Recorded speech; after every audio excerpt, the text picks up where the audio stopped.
went to the old British fort or whatever's there and the history. I loved it. I didn't realize. Yeah. Yeah. Definitely, definitely. And it definitely takes you back to like the War of 1812 or something, when that was like wild and the lake was untamed. Yeah, amazing. Yeah, yeah. Yeah. Yep, yep. Yeah, right.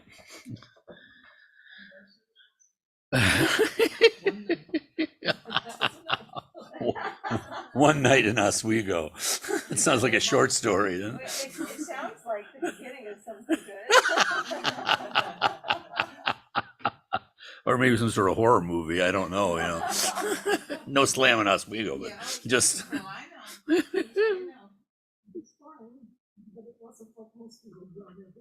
Right. Right. Right. There we go.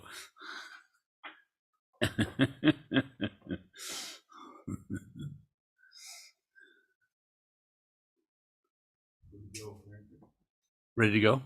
Okay. Thank you. Thank you. All right. Good evening, everyone. We're back for more. The more. Again, Kalu Rinpoche's book, Profound Buddhism. He's doing this rapid fire survey of the Vajrayana, which of course is quite a step in itself. Just as a little introduction, I wanted to read one thing from His Holiness Dalai Lama's introduction to the Tibetan Book of the Dead, because I just thought it's we'll have to print this out sometime or even read through it ourselves, because he goes through, I mean, again, this whole survey of Buddhism. He's talking about the Book of the Dead, but let's see if I can find it here. I just thought it was a wonderful kind of summary.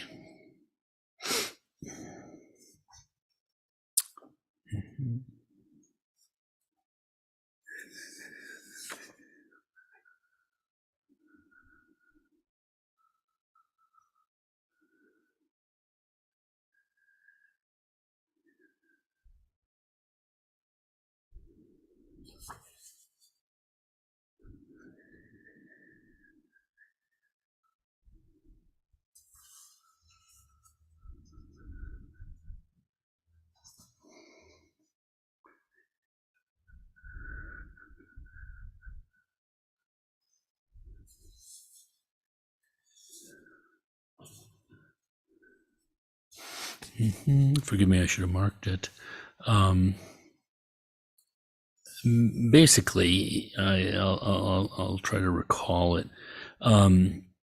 He's talking about how that the Buddhist path is first self-liberation, and the practice there is just simply to reject the negative, painful, afflictive emotions. Since our negative karma, it's believed, has actually been set into motion, so that the result is a negative suffering karma action. That is the result of us having acted with improper motivation, reacting basically to our various states of afflictive emotion. So the fundamental is to do no harm. And that means to completely stay away from the afflictive emotions. When they arise, you just don't go there. So that's the self-liberation path. The Mahayana, which can take us all the way to Buddhahood, and the self-liberation path, you can liberate yourself and become an arhat, means conqueror, means one who has conquered all the afflictive emotions. And it's a state of tremendous, spiritual power. It said the arhat is able to walk through walls because they have a certain kind of understanding of reality that is definitely more profound than our ordinary. And that takes you to self-liberation. But Buddhahood, it said, is beyond that. And Buddhahood is accomplished through the practice of the Mahayana. And the Mahayana has two ways of getting to Buddhahood. One is the skillful use of attachment, basically love and compassion. Because even though in self-liberation, we just stay away from that because we get entangled, because we don't have, ultimate wisdom. The path is you just stay away. But in the conventional Mahayana, we generate bodhicitta, and we can use our love and compassion.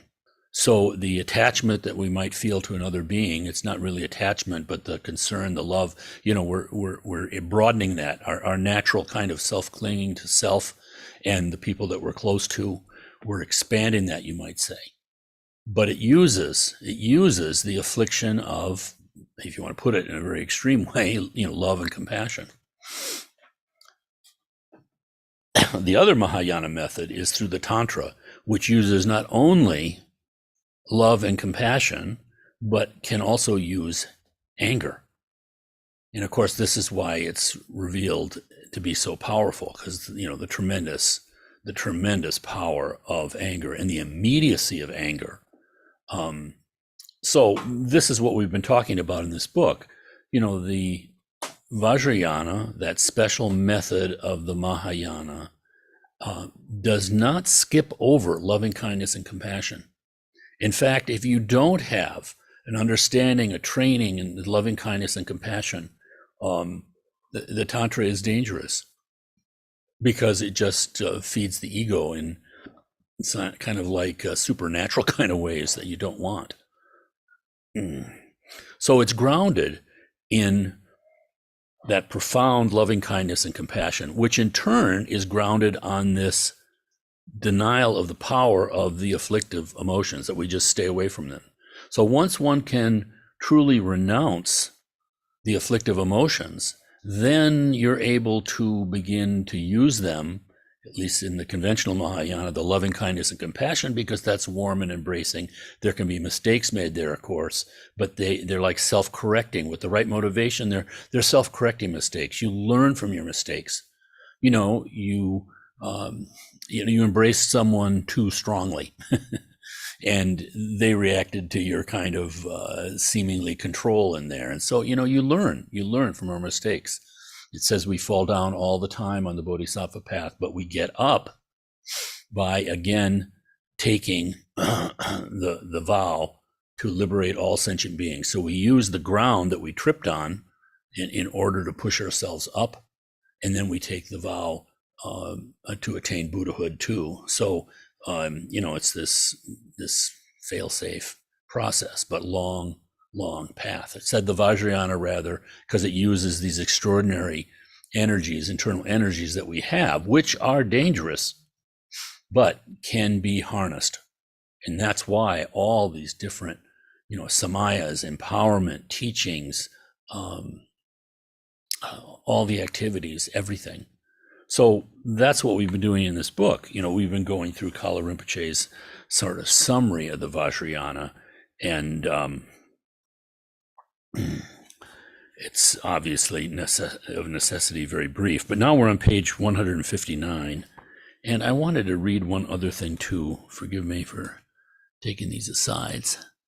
But, it's just so interesting how the Dharma is coming to let's say America, certainly the West.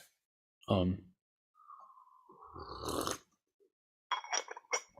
first contact of the West with the Dharma was Alexander the Great. I mean, he went off the map of the known world, and I think he was away from home for like 10 or 15 years, and his soldiers were getting pretty tired of it. But he actually went past the limits of the known world and made it all the way to India. And they met Buddhist monks there. They had some funny name for him. I can't remember what it was. But then, he then established, and after he died, this kingdom. And there were like Greek city-states, culturally Greek, but of course different ethnicities, all through Afghanistan, Persia. And questions of the king Menander. Menander was a Greek king of one of these city-states, and he had extensive diplomatic relations with Ashoka, who died 200 years after the Buddha, but was the one who really, basically converted all of India to Buddhism at that time. So this is like the first contact that we had. I mean, again, Alexander the Great's teacher was Aristotle, and he even took him on part of the military campaigns. And Aristotle was taught by Plato, who had been taught by Socrates. So there's like a very profound Western kind of link with Buddhism going way back. But then, of course, it kind of disappears. Although we have, for instance, these, because of the Silk Road and Marco Polo, there was commerce going back and forth, but not really much contact. But we even know in one of Chaucer's Canterbury Tales, I can't remember which one it is, I'll have to check, but one of them is actually one of the Jataka tales, one of the stories of the Buddha's previous lifetime, which somehow made it to Europe. And I would guess that Chaucer had no idea that it was from the Buddhist canon, so to speak. But nonetheless, there it is. I'll have to find that for us for the future. But then the big step was the Catholic Church sent both Jesuits and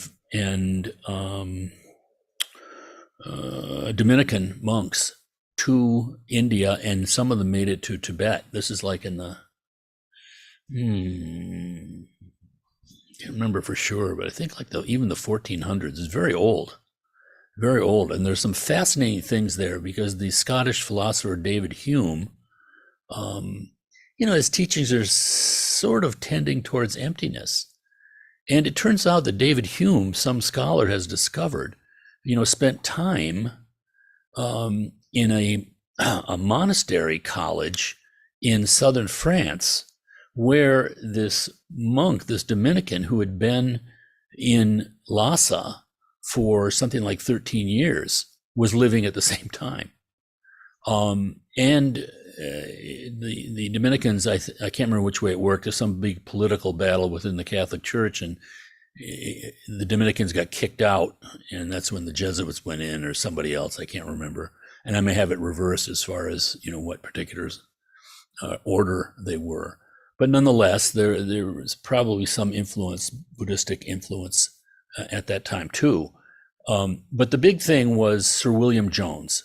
He was a British colonial official in the late 1700s in India, in early 1800s, and he was something of a linguistic genius.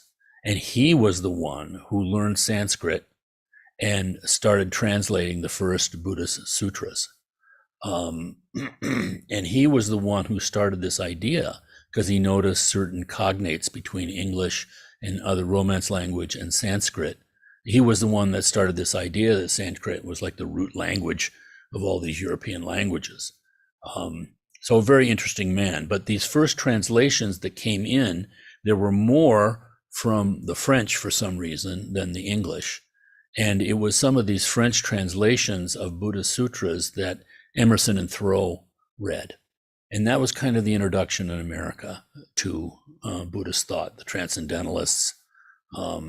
So then it kind of trugs along, not doing too much, until I think 1896, or 1893, 1896, one of the two. There was this world, like a World's Fair in Chicago. And it was at that time that there was a Japanese Zen teacher who came to there. There was also a Hindu yogi, forgot his name, but nonetheless was there too. And there was some interest prompted after that. There were people who were attracted to that, and so started, a little bit of practice and corresponding with this Buddhist teacher. And one of his students, when he went back to Japan, was a young man, DT Suzuki, he usually went by. And he went to a Zen monastery and had some training, and then became a college teacher, and did some of the first, like critical work on the perfection of wisdom and the sutras. As recently as the late 1940s, early 1950s, he was a visiting professor at Columbia University in New York City. So we have this kind of flow coming in, and because of the interest at Columbia and New York City, that's kind of where the beatniks were. And Jack Kerouac was one of these people who somehow stumbled onto Buddhism. He really did some translations himself from the French, because he's French Canadian ethnically, Buddhist sutras, but wrote all sorts of things in Buddhistic, and I think had really some excellent insight. So I wanted to read you something that he, although at the end of his life, he, a very interesting man, he ended up going back to his childhood Catholic faith, but I never heard any criticism of his involvement from him in Buddhism. So this is from something that he wrote. Kerouac wrote this September 16th, 1954, through an experience that he had one night. He said, "I saw that though my body may grow old and die, this hearing conception would never change, and the transcendental sound never broken, because unbroken by nature and eternal. I got a definite message from the transcendental realms of Tushita and the saints and the great Lord Buddha sitting forever silent, forever perfect.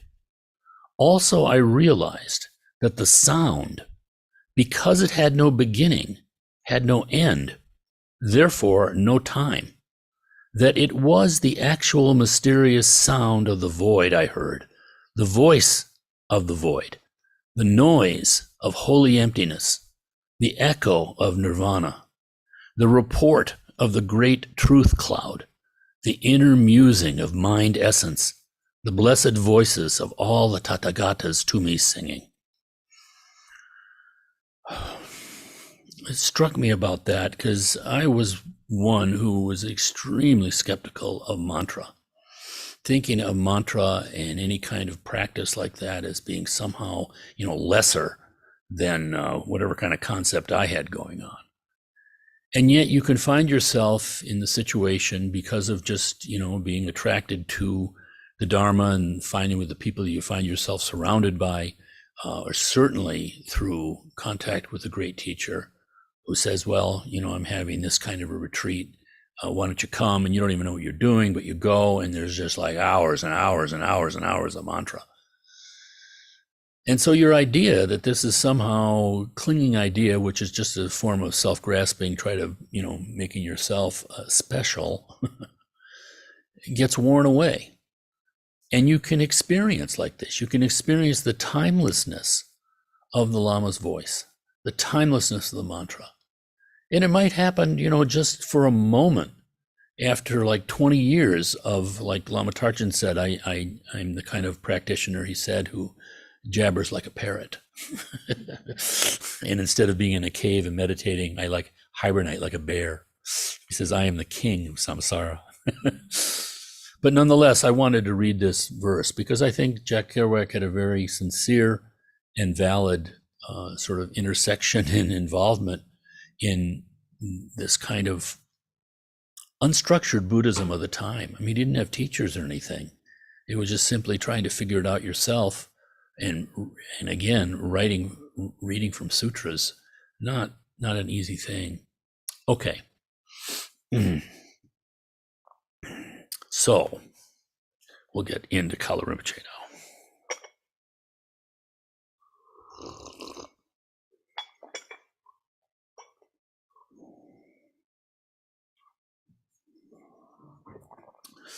Yeah, we've made it successfully to page 159, and this is titled Mahamudra 1.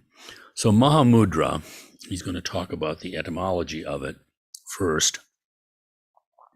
Mahamudra and Mahaati are two designations for the same thing and are the main methods of reaching awakening. Those who have a deep inner experience of Mahamudra can adopt various lifestyles without harming their meditation practice. Indian Mahasiddhas, so siddhas are those who have, developed their ordinary siddhis. Siddhis is like power. Their ordinary siddhis are realization. The ordinary siddhis are like clairvoyance, all sorts of magical kind of mental powers. But the real siddhi is realization. So Maha, of course, means great. Mahasiddhis. Indian Mahasiddhas, like Tilopa or Naropa, were engaged in odd and ordinary external activity while meditating without interruption. As for Milarepa, he chose to abandon all temporal activity and exclusively devote himself to solitary meditation. Gampopa, his main disciple, and the first Karmapa, Tusum Khenpa, a disciple of Gampopa, opted for the monastic life. All, in spite of their diverse lifestyles, attained liberation. The Tibetan word for Mahamudra is Jaga Chempo, and its profound meaning can be seen from the definition given to each of its parts. Cha means movement or symbol, designates empty primordial awareness, and signifies that the mode of being of the mind, as well as the manifestations proceeding from its creative ability, are both empty in essence. So the mode of being of the mind is empty, and also the manifestations proceeding from the creative ability of the mind are empty. So cha, that's movement or symbol.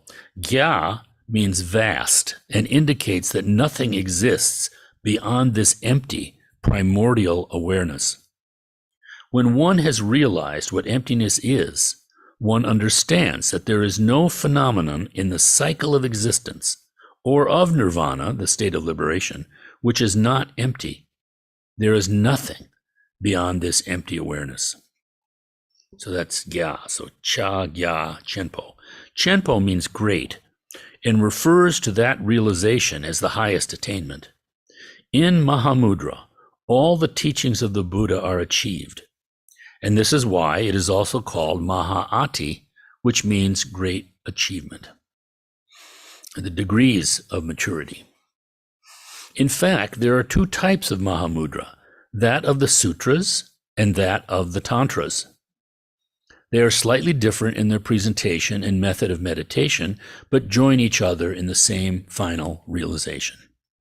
Strictly speaking, Mahamudra is very easy because it is nothing other than recognizing our own mind and residing in this state without distraction. According to their abilities and understanding the nature of their minds, beings are classified under three categories. Beings of superior capability are those who have received an important spiritual inheritance from their past lives. They have prepared themselves by a profound work of purification and accumulation of merit, and have cultivated great familiarity with meditation. They naturally have great faith in the Dharma and the Three Jewels, much compassion, the ability to easily understand the Dharma, and great diligence. Beings of mediocre capabilities, in other words, those whose capabilities acquired in past lives are mediocre, have certain interest in the Dharma, but can only understand the implications of the Dharma gradually and indirectly. The Mahamudra of the Sutras is the best way for them. Beings of inferior capacities have acquired little and lack spiritual intelligence. It is difficult for them to understand and practice with the instructions on the nature of the mind. For them, it is necessary to get prepared by accomplishing exercises of purification and accumulation. They got a footnote here that says, this classification is peculiar to the Mahamudra approach. It is not the same as the general distribution of human beings under the same three categories, inferior, mediocre, and superior, previously expounded. All right, This threefold division is a general overview of the spiritual state of beings. A more precise approach, again, divides the category of the superior beings into three classes. Superior, mediocre, superior, inferior, superior. In the second system of classification, beings of mediocre and inferior capabilities are those whose approach to the mode of being of the mind cannot be immediate. They need, first of all, to prepare themselves by practice in the framework of the Vajrayana, the phase of development, that's the generation stage of visualization, and the phase of completion with symbols. On the other hand, beings of superior faculties have no need for the preparatory phase.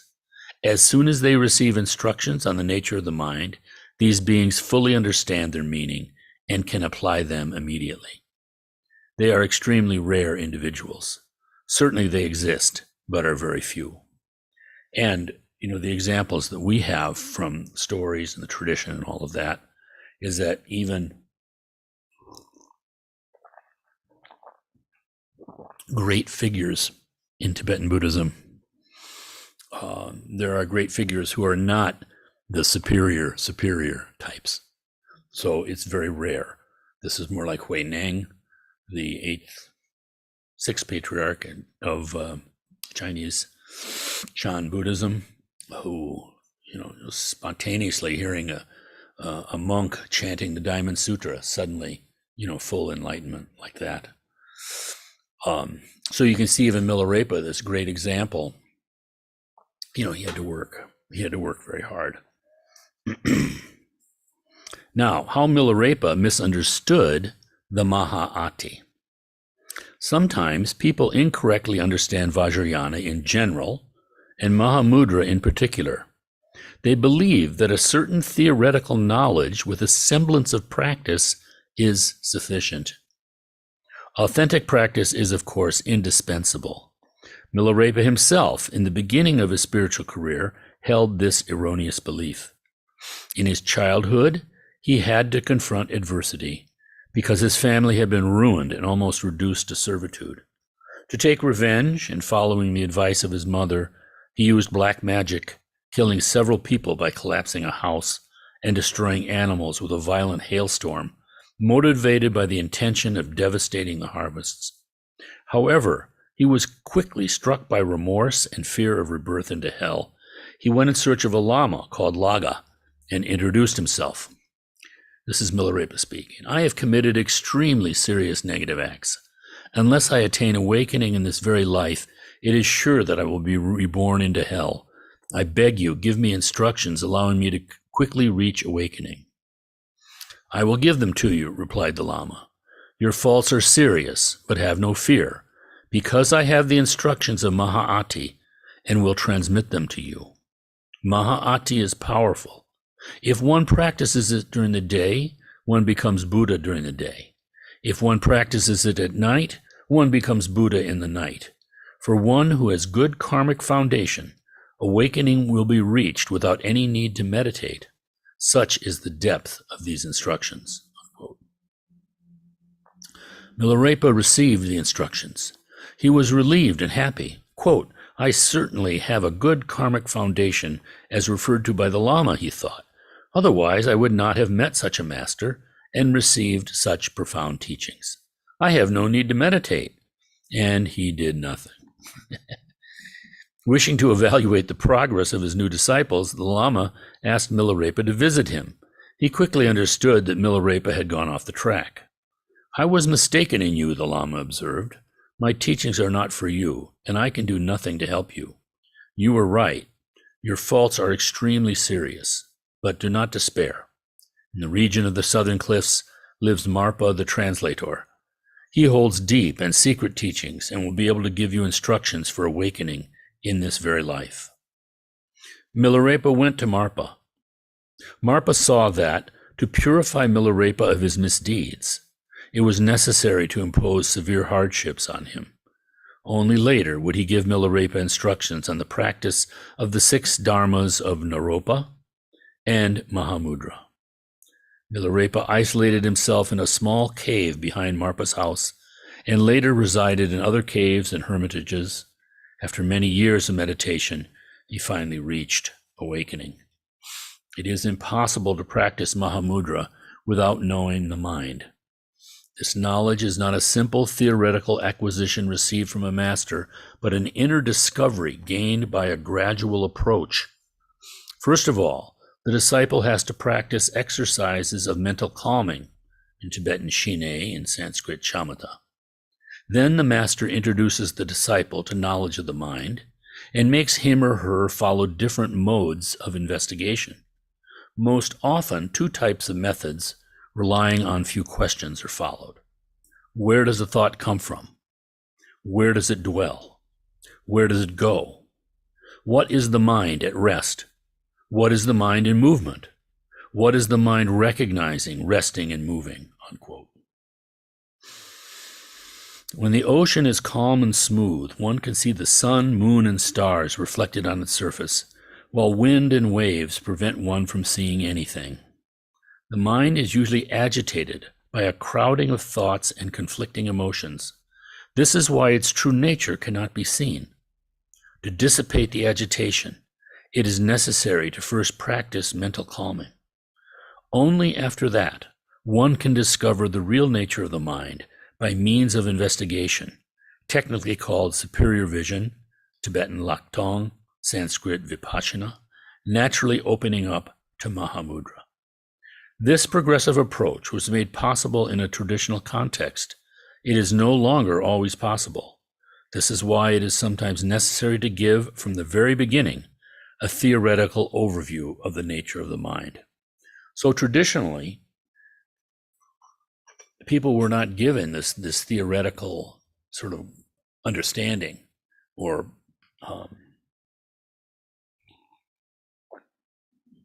explanation. You see some of this still in the education of the little monks in India and Nepal, for instance, Tibet too, where they can be trained in this way, where you have these little monks that they're memorizing and just chanting out loud to memorize these texts. They have no idea what they're talking about, but they have this confidence, and they've got their teachers telling them to do this, a natural kind of confidence they have, as children do in their teachers. But you would gradually progress in this way. They have a system that has worked for 1,000 years. And that's a wonderful thing. You can have faith in that system. For us, it's different because we weren't raised that way. And we have all sorts of questions and doubts and, need to sort of develop our own faith and confidence. And so the conceptual teachings can be very helpful. And may be necessary for all of us. I know whenever I come across something, the Dalai Lama teaches the sutra, loving kindness and compassion, publicly in his own accessible way. But occasionally you come across his teachings, like he did in this book that I just mentioned, and others, of him teaching on the higher tantra. It's just so faith enhancing. Because you realize, even where you don't understand, that this is not just, some sort of confidence game. It's not some sort of charismatic teachers out there just, collecting students and driving around in Mercedes. There's something to be understood. And so even though the conceptual side is, for someone like Milarepa wasn't really necessary, but he had this system of, great, someone referred to him once, his teachers as being, his students referring to Milarepa as being, this great figure. And he said, I'm a jackal. My teacher Marpa was a lion. And yet their lifestyle is completely different. Milarepa, like total renunciation, and Marpa, a wealthy householder. Okay. Realizing Mahamudra implies that one meditates. To make meditation fruitful, there are two fundamental supports.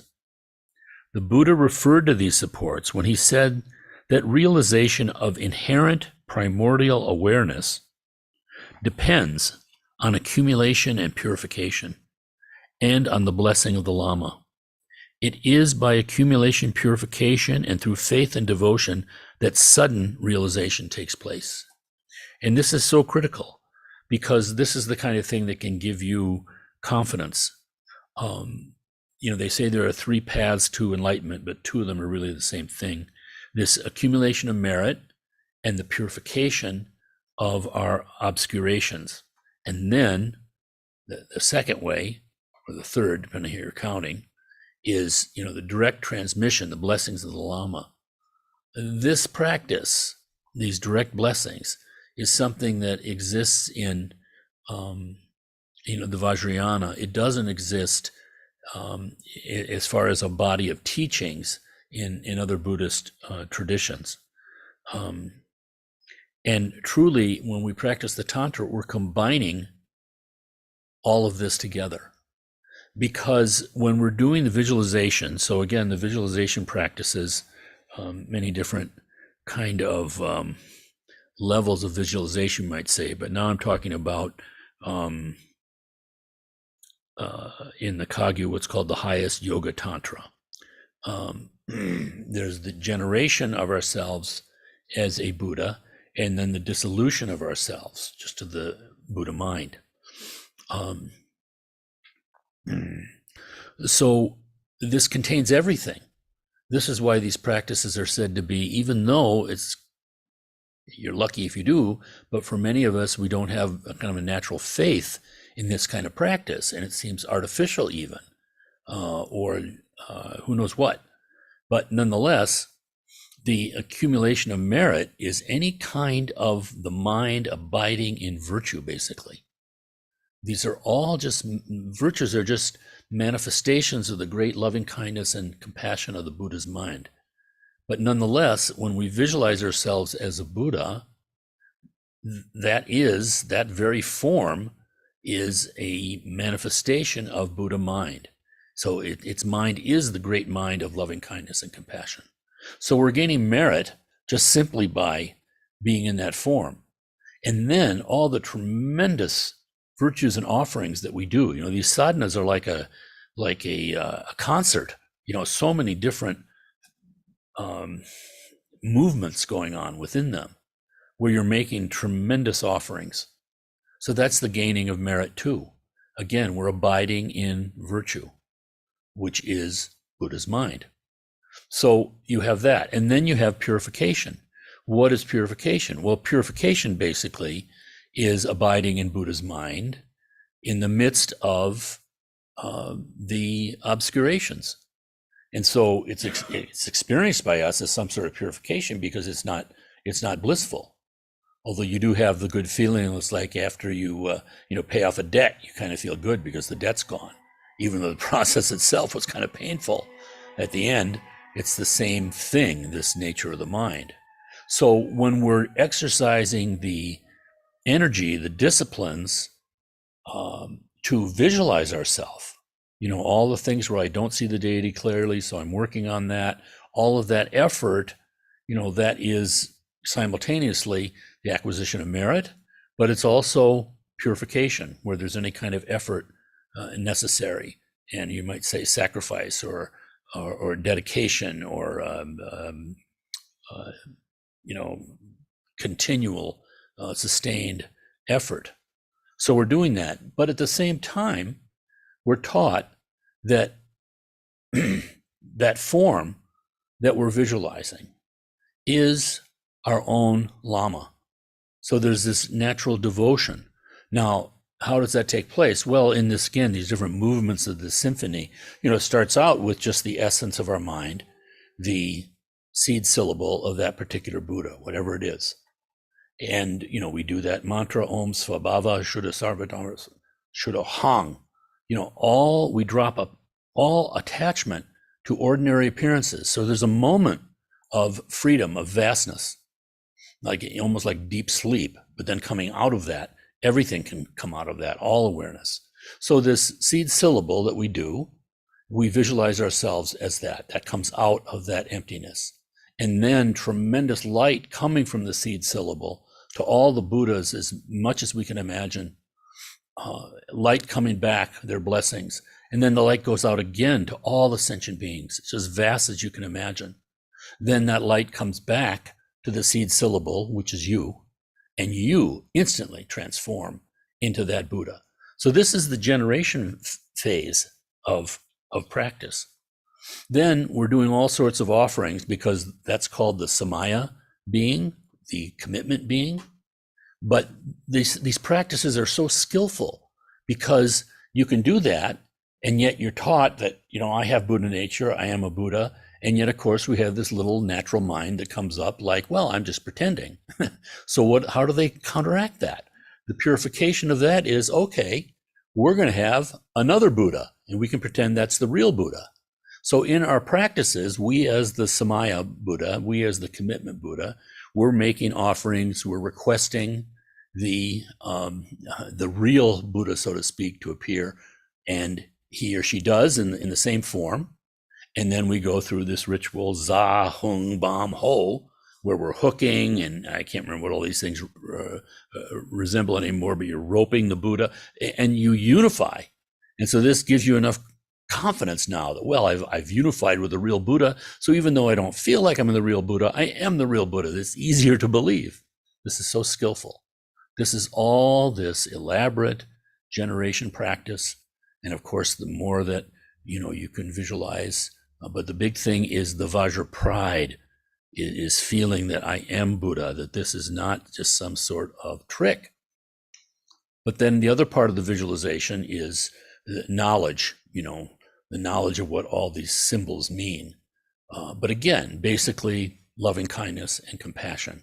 That's too much. You can just visualize the seed syllable, because the seed syllable is complete. Everything is there. I think that the English word visualization misleads us somewhat too, because of these three qualities in generation practice: the understanding, the knowledge of the symbolism and the meaning, the Vajra pride, and the visualized creation of the visual form. The visualization is the least important of those three. It's important, not to be discarded, but it's the Vajra pride that is the most. And that word visualization, when we say visualization, seems to encompass all three, and it puts more emphasis on that one aspect, which is sometimes misleading for people, because people get frustrated that I can't visualize very well and all. It doesn't matter. It doesn't matter.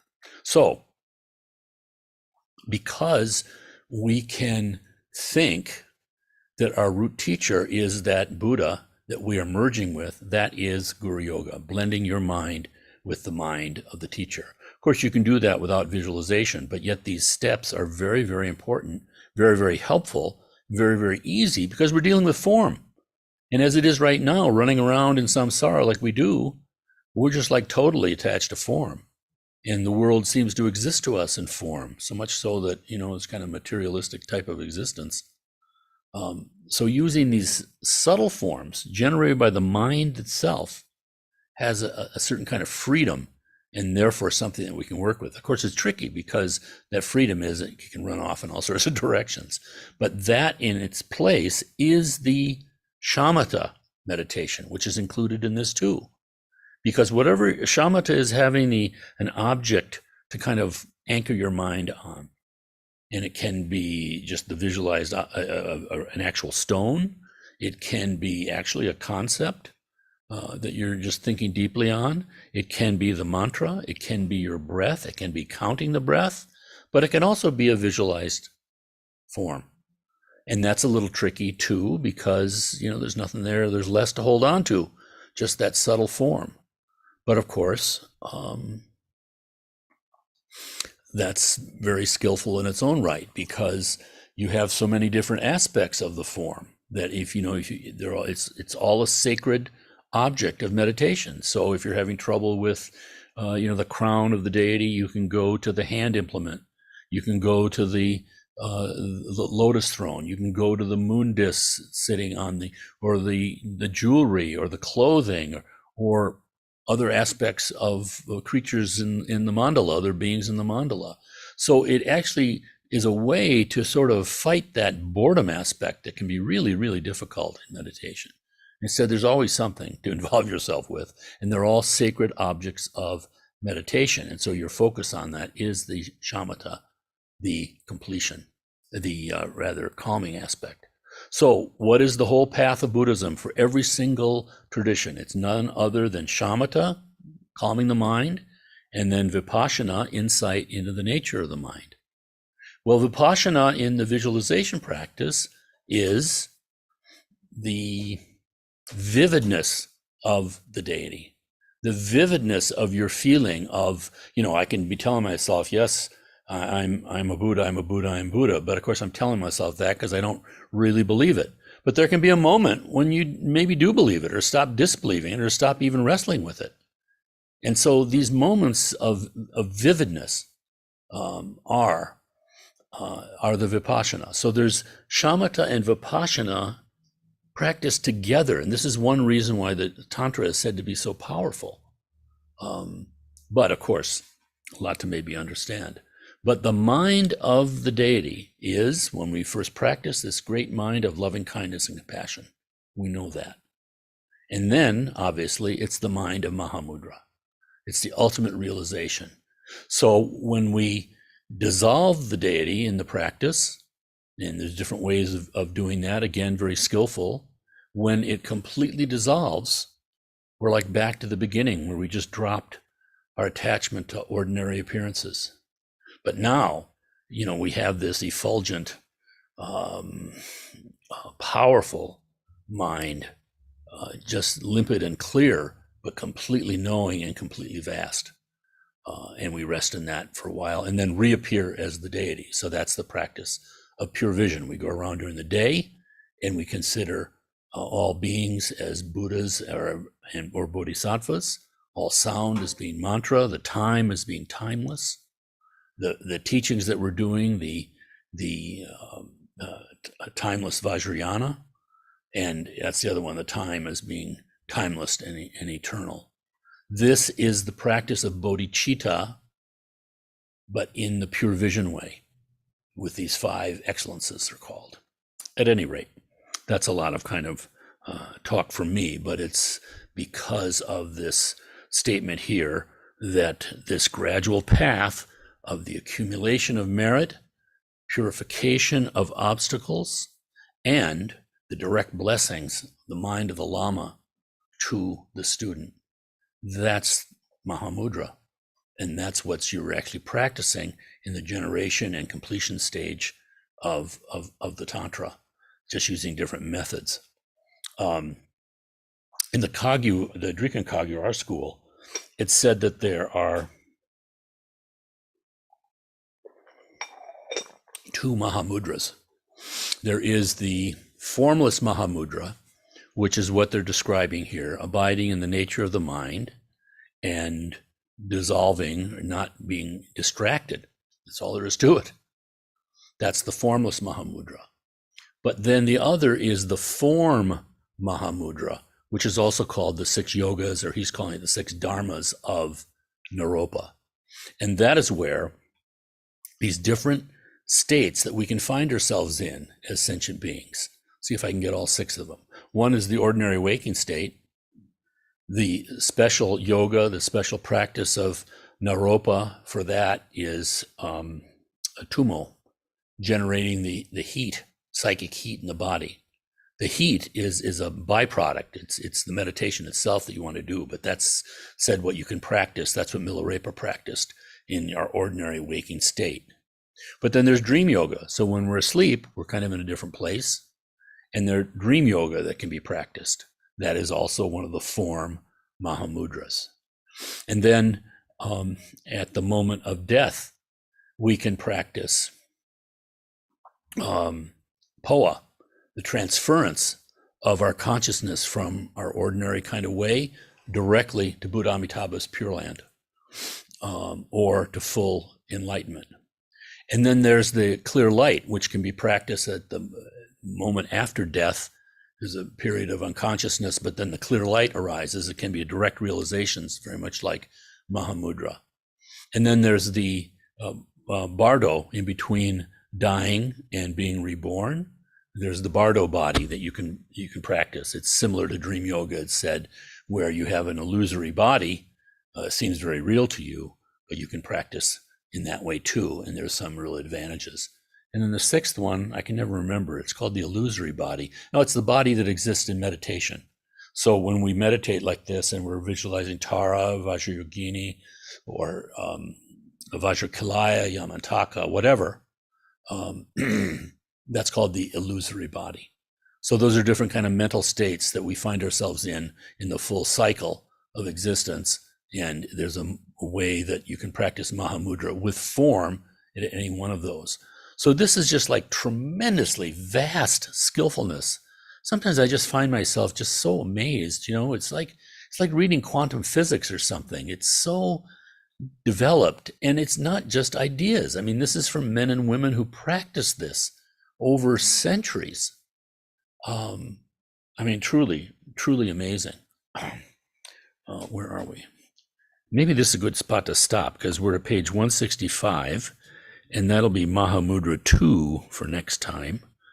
And then we have Mahamudra 3, and then the union of Mahamudra and Mahaati.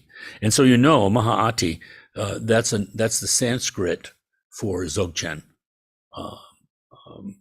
So Dzogchen is taught both in the Drikung, it's taught both Dzogchen and Mahamudra, but especially in Nyingma. Okay, I had a lot of sort of asides tonight. Any questions, anything, comments, anything on anybody's mind?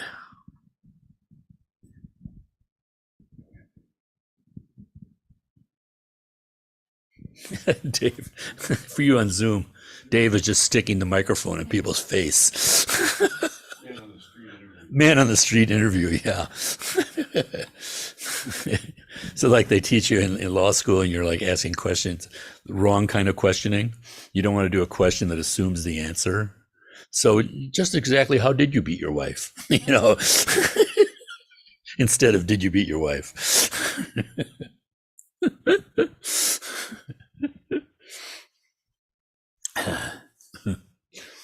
Yeah, I think we're all so fortunate. There's such a range in human beings, and you don't know. It's only the great masters that can see someone else's mind, and you just never know. So you have to, for all of us, have to have kind of a vastness with people, which of course in itself is compassion, because there are those who really do have very fortunate karma, and you can't really lay out they lay out the path here because you can be at different places at it or different aspects to it, but everyone has their own path. That's the other thing. You don't want to try to fit yourself into the description of the graduated path, because it's much more alive and spontaneous and real than that. And yet this helps because you see that there is a path, and sometimes you do sort of see where you are on it. But there are people who, we come into this life with different past experiences, different amounts of merit. And there are some beings that, this is just like, they just fall into it very easily, so to speak. But there are some for whom it's different, where you can have a very privileged life, everything really good. And of course, for most people in America, compared to historically, this is a very, very kind of rich existence, at least in a physical way.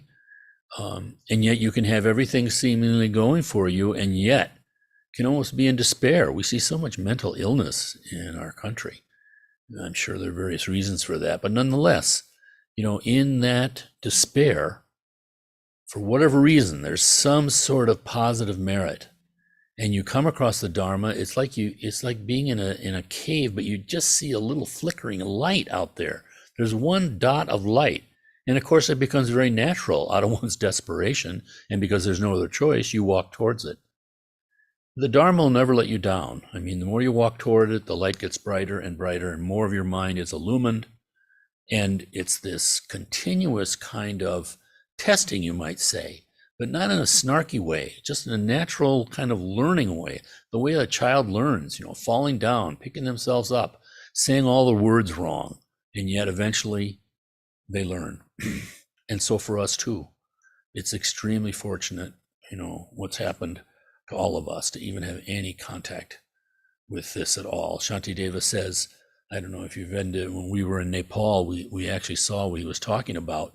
You'd be on a certain, neighborhood in a particular neighborhood in Kathmandu, and at the end of the block there'd be like a dead end kind of situation, and there'd be this huge pile of trash. They didn't have trash removal when we were there, and they were people just threw. I'm certainly not all trash, but certain kinds of trash. People agreed they'd throw. This was a big pile of this trash. And Shantideva says it's like finding a jewel in a pile of trash. This is the nature in the midst of this impermanence, old age, birth, sickness, and death. You find this jewel. Really special. Okay. Yeah. What was the significance of Nalanda University? I know this might be an off-topic question. No, that's fine. Nalanda was just this great learning center university. And what was significant about it is that the kind of like the formal teachings. So we have, they talk about 3 baskets sometimes you see. There's the sutras, the purported recorded words of the Buddha. So everything ascribed to the Buddha, what he actually said, is written down in the sutras. Then there's the Vinaya, which is the rules for the different communities, monks, lay women, lay men, nuns. And then there's the Shastras, which are the commentaries. So Nalanda was where the great commentaries were developed. So Nagarjuna, for instance, was one of the great teachers there. And all the things, all modern, virtually all of Chinese Buddhism and Tibetan Buddhism all have Nalanda's teachings. What caused Nalanda's demise? The Muslim invasions. Oh. Yeah, they burned it down. There was a big library there that got totally burned up. Tremendous kind of loss. Yeah. I tell you, human beings, as soon as we get too full of ourselves, we do everything upside down. Yeah. Okay, anything else? All right, then let's do the dedication tonight. Let's see if I have anything here.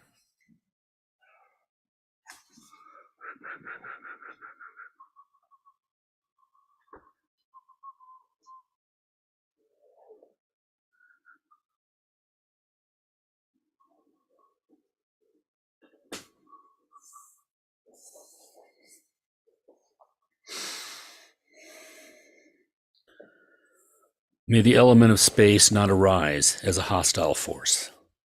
May I see them as the field of the blue Buddha. May the elements of water not arise as a hostile force. May I see them as the field of the white Buddha. May the elements of earth not arise as a hostile force. May I see them as the field of the yellow Buddha. May the elements of fire not arise as a hostile force. May I see them as the field of the red Buddha. May the elements of wind not arise as a hostile force. May I see them as the field of the green Buddha. May the awesome sounds, lights, and rays not arise as a hostile force. May I see them as the infinite fields of the peaceful and wrathful deities. May the rainbow-colored elements not rise up as a hostile force. May I see them as the fields of the manifold Buddhas. May I recognize all sounds as my own sounds. May I recognize all lights as my own lights. May I recognize all rays as my own rays. May I spontaneously recognize the characteristics of the intermediate states. May the fields of the 3 Buddha bodies be manifest, and may all sentient beings be free. Svaha. Okay, thank you everyone. Check your emails if you haven't. We've got a meditation weekend coming up through the request of Sangha members. And I'm going to be out of town. You're out of town. We'll do it again then. We'll do it again. I'm so happy you're doing it. Isn't that how it goes? Join us on promise you we'll do it again. Parallel driving. Yeah. Promise you we'll do it again.